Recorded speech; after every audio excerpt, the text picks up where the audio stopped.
খুশি হয়েছো তুমি, তোমার আনন্দ তুমি ধরে রাখতে পারছো না। এরকমই আনন্দিত থাকো সারাটা জীবন। আমার দুঃখটুকু আমার একার থাক।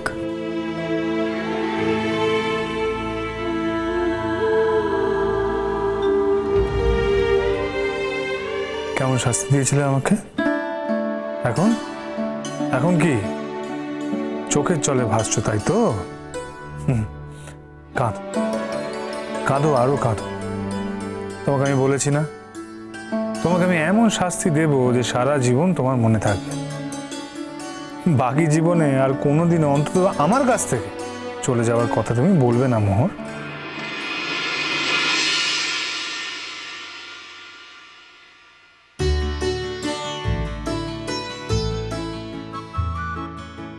না ধরো। এসব কি স্যার? ম্যাম দিলেন, আপনি দিচ্ছেন? না না, এটা আমি নিতে পারবো না। তুমি না নিলে তোমার বাবা নেবে। হ্যাঁ হ্যাঁ, ও যদি না নিতে পারে তাহলে আপনাকে নিতে হবে। আপনার মেয়ের এত সাহস হয় কেমন করে বলুন তো? আমি একটা জিনিস দিচ্ছি, বলছি নিতে পারবো না।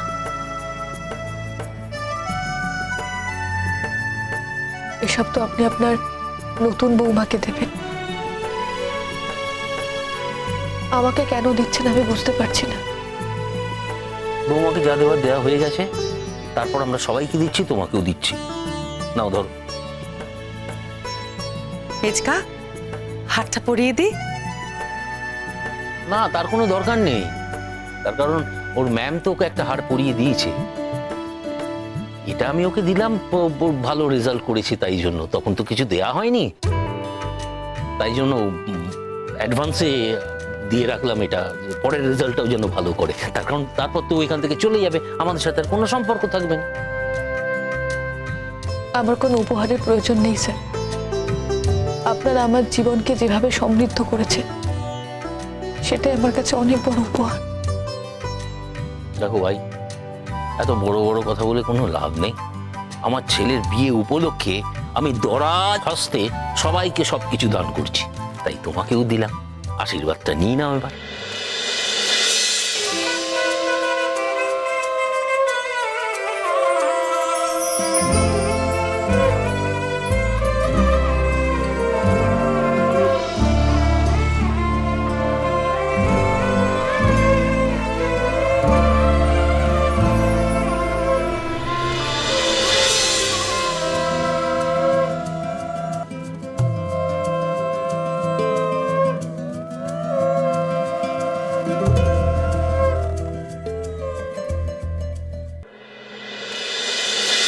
আসতে পারি?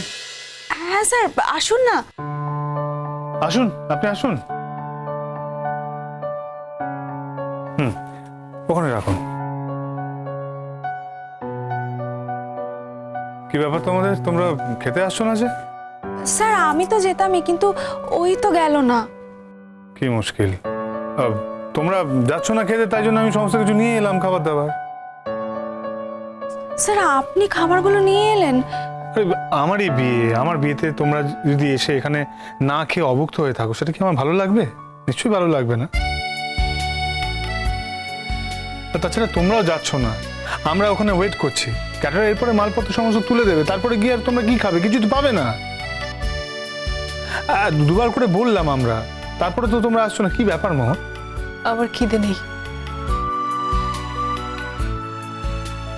স্যার ও বলছে ওর খিদে পায়নি, আর ওকে ছেড়ে আমি কি করে যাই বলুন তো? তাছাড়া স্যার ও একটু আপসেটও আছে। কি আপসেট? আমি কোনো আপসেট নই। আমি কি তোকে একবার বলেছি যে আমি আপসেট? আরে তুই তো একটু কান্নাকাটি করছিলিস, তাই বললাম। আমি কিচ্ছু কান্নাকাটি করিনি। হোয়াটএভার মোহন, তুমি বলছো কান্নাকাটি করোনি, অথচ তোমার গলায় কান্নার সুর। কি হয়েছে বলো? কিচ্ছু হয়নি আমার। আমি তো বলিনি আমার কিছু হয়েছে। হ্যাঁ, তা অবশ্য বলনি। ঠিক ঠিক। বাই দ্য ওয়ে, শাশ্বতী, তুমি খাবারটা তাহলে ওপরে গিয়ে খেয়ে এসো, কি বলো? আমি মোহরের খাবার নিয়ে এসেছি, আর আমার খাবারটাও আনতে বলেছি। ও একা একা খাবে, তাই কোম্পানি দেওয়া আর কি। না স্যার, আপনি বরং ওপরে গিয়েই খান, শাশ্বত এখানে থাকুক। আপনি এনেছেন তো, আপনি যখন নিজে খাবার এনেছেন, আমি ফেরাবো না, আমি অল্প করে খাচ্ছি। কেন? আমি যদি এখানে তোমার সঙ্গে খাই, তোমার প্রবলেমটা কি? কোনো প্রবলেম নেই স্যার, আপনি শাশ্বত তুই এখানেই থাক। কেন তুই স্যারের সাথে এর আগে বসে খাসনি, একা খাসনি, একা থাকিসনি? অদ্ভুত ব্যাপার, এমন একটা হাব ভাব করিস না। আমার না এই ঘরের মধ্যে বসে খেতে একদম ভালো লাগছে না। স্যার আমি ওপরে গেলাম। হ্যাঁ হ্যাঁ শাশ্বতী, শাশ্বতী, শাশ্বতী তুই যাস না প্লিজ। আমি এক্ষুনি চলে আসবো, তোরা খেতে খেতেই আমি খেয়ে চলে আসবো, তারপর তো তোকে আমার রেডি করতে হবে রে। আমাকে রেডি করার কি আছে সেটাই তো আমি বুঝতে পারছি না। হ্যাঁ সেই, তুমি যদি নিজে থেকে রেডিটা হতে, তাহলে তোমাকে কেউ এসে রেডি করাতো না, তাই না? তুমি নিজে থেকে তো রেডি হচ্ছ না, ঘরে কোনায় বসে আছো, এমন একটা ভাব করেছো যেন তোমার খুব দুঃখ হয়েছে। কি হয়েছে ভগবানই জানে। কেন আমি দুঃখে থাকতে যাবো বলুন তো স্যার? হ্যাঁ সেটাই তো আমারও প্রশ্ন, যে তুমি দুঃখে থাকতে যাবে কেন? তোমার কিসের এত দুঃখ? তুমি এমন একটা মুখ করে, গোমরা মুখ করে বসে আছো, লোকজন দেখলে ভাববে যে তোমার কি যেন হয়ে গেছে, কত যেন তোমার দুঃখ। সেটাই তো জিজ্ঞেস করছি যে তুমি এমন করে কেন আছো, যে লোকে তোমার দেখলেই তোমার মনে হয় যে তুমি দুঃখে আছো। আমি তো কাউকে আমার দিকে তাকাতে বলিনি। দেখো, তুমি বললে কেউ তোমার দিকে তাকাবে, ব্যাপারটা কিন্তু তেমন নয়। দেখো সবাই কেমন আনন্দ করছে, হই হুল্লোড় করছে, তোমার বাবা মা এসছেন, আমার বাবা কত আনন্দে আছেন। দেখো আমি কত খুশি হয়েছি, তোমাকে তো আমি বলে বোঝাতে পারবো না। আমার মা, সেও কত হই হুল্লোড় করছে। জলপাইগুড়ি থেকে একদিন বাদে কত লোকজন এসছে, সবার সাথে দেখা হয়ে গেছে, গল্প করছে। আমার বাবা তো আনন্দে অকাতরে সবাইকে দান করে বেড়াচ্ছে, উপহার দিয়ে বেড়াচ্ছে। দেখতেই পেলে তোমায় কেমন দামি দামি উপহার দিয়েছে, গয়না দিয়েছে। হ্যাঁ বলছিলাম শাশ্বতী, আমার বাবা সে তো সবাইকে গিফট দিয়েছে, তোমাকেও গিফট দিয়েছে না? হ্যাঁ স্যার দিয়েছেন তো। কি কাণ্ড, আপনার বিয়ে আর উনি সবাইকে গিফট দিয়ে বেড়াচ্ছেন। হ্যাঁ, আরে আমি যে বিয়ে করব এটাই তো কেউ ভাবতে পারে না। ফাইনালি যখন বিয়েটা করছি তখন তখন কারোর মনে আর আনন্দ ধরছে না, বিশেষ করে আমার বাবা, বুঝলে? বড়ই সহজ সরল একজন মানুষ, তাই জন্যে নিজের আনন্দ ধরে রাখতে পারছে না। যা ইচ্ছে, যা খুশি, যাকে যা ইচ্ছে তাই গিফট করে যাচ্ছে। যাই হোক, বলছি অনেক বেলা হয়ে গেল তো, এরপরে কিন্তু দেরি হয়ে যাবে। তো ও সঙ্গীতে গাইবে তো গান? হ্যাঁ স্যার, হ্যাঁ স্যার। না স্যার। দেখো মো, তোমাকে যেটাই বলছি তুমি না বলছো কেন? তোমার গান গাইতে কি প্রবলেম? তো এমনিতে কত সময় গান গেয়েছো, এবার না হয় আমার সাথেই করলে। আমার গান গাওয়ার কোনো মুড নেই। গান গাওয়ার আবার মুড লাগে নাকি?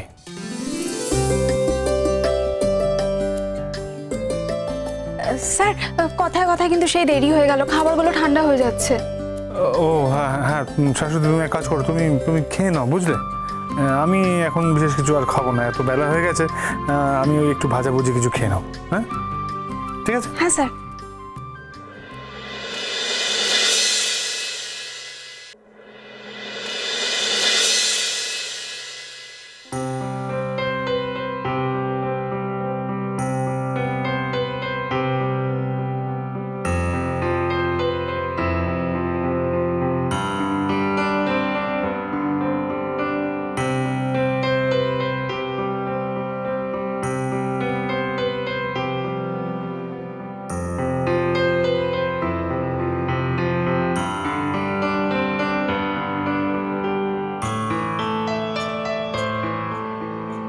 মোর এসো। আপনি আমাকে নিয়ে কেন ভাবছেন? আমি তো সেটাই বুঝতে পারছি না। এখন তো আমাকে নিয়ে ভাবার কথা নয়।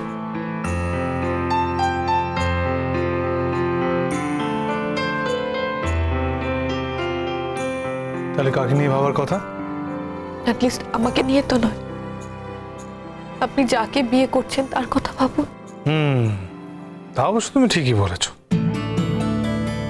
কিন্তু আমি যেহেতু সবাইকে ইনভাইট করেছি, কেউ যদি না খেয়ে থাকে, কেউ যদি মন খারাপ করে থাকে, তাহলে তো আমার খারাপ লাগবে, তাই না?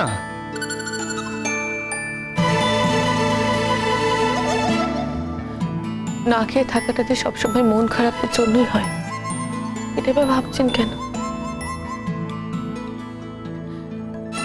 আমার এখন খেতে ইচ্ছে করছে না। কিন্তু আমি খাইয়ে দিলে তোমার খেতে ইচ্ছে করবে। কি বললেন স্যার? দেখো, ওটা বললে তো আর হবে না। এতক্ষণ ধরে যা মুখে বললাম সেটা তো কাজেও করতে হবে, হাতেও করতে হবে। তাই বলছিলাম যে নাও, হ্যাঁ কর। প্লিজ স্যার, আমি নিজে খেতে পারবো। হ্যাঁ হ্যাঁ, সে তো আমি জানি তুমি নিজে খেতে পারবে, কিন্তু আমি খাইয়ে দিলে তোমার কোনো আপত্তি নেই, কোনো অসুবিধা নেই, তাই না? হ্যাঁ ঠিক আছে, হ্যাঁ হ্যাঁ করো। আপনি এরকম কেন করছেন স্যার? লোকে দেখলে তো মাইন্ড করবে। তাছাড়া এই সময় আপনার এই সব কাজ করা উচিত নয়। হ্যাঁ, এই সময় এরকম কাজ করা উচিত না। কেন, বিয়ে করছি বলে? হ্যাঁ, বিয়ে তো করছি, ঠিক আছে, কিন্তু একটা সময় তোমার সঙ্গে আমার একটা মধুর সম্পর্ক ছিল তো মোহ, সেটা তো অস্বীকার করা যায় না। আমার মনে হচ্ছে আপনি আমাকে ডেলিবারেটলি অপমান করছেন।